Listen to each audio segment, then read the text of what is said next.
Dear Mr. President, this is the Byron Whizzer White Award, the Justice Byron Whizzer White Award, which is the top humanitarian award given by NFL players, and it's been won by some of the most famous players in NFL history. Bart Starr, Roger Staubach, Rocky Bleier, Gale Sayers.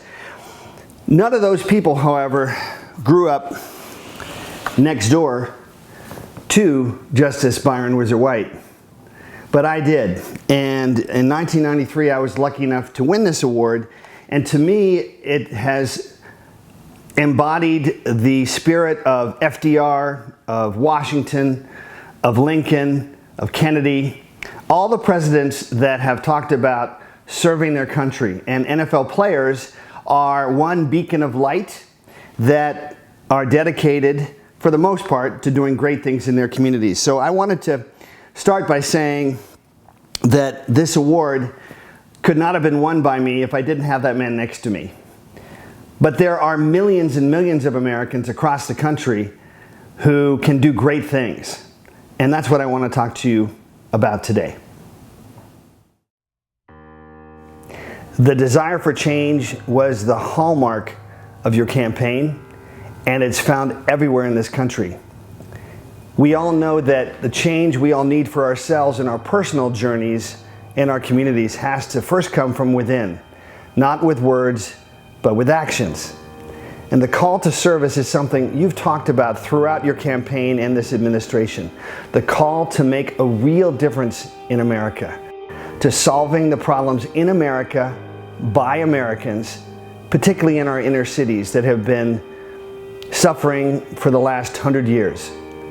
I'd like to ask you humbly to consider national service is something you can lead that will inspire 1 million young people committed to service, solving problems in those communities by 2024. I guess what I'm saying is, more than just those NFL players, there are millions of Americans who may not be football players, but who have God-given abilities that they are aching to use and to develop to help solve the problems of this country in their schools, their neighborhoods, their communities. They'd rather solve problems than make them. They'd rather serve this country than bring it down. Beyond military service, there is this powerful ache and appetite that calls to each of our hearts when we look inside to what really matters. The call to national service, to serving this country, is something that all great presidents, from Washington to Lincoln to Teddy Roosevelt to FDR to Eisenhower to Kennedy, but it's never been needed more than now. And I know, Mr. President, you understand this better than anyone.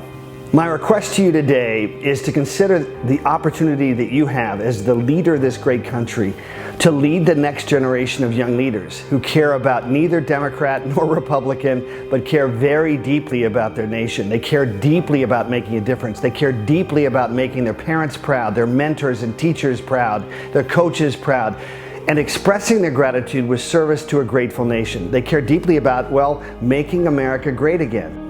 Mr. President, I'm asking you to consider the bold and lasting legacy you will leave by helping make Americans great again. Greatness comes through the process of confronting adversity, standing up to it, and transcending it. Greatness in America has always been unleashing the remarkable power, imagination, creativity, heart of the American soul.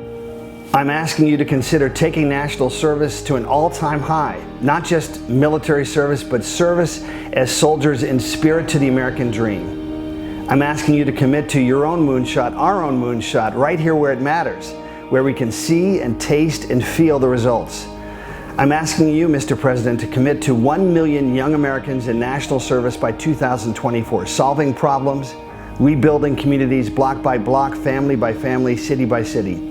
That's what makes America great, and the greatness is right here, ready to serve you and this great country, this beacon of light to the world, starting at home, right where it belongs.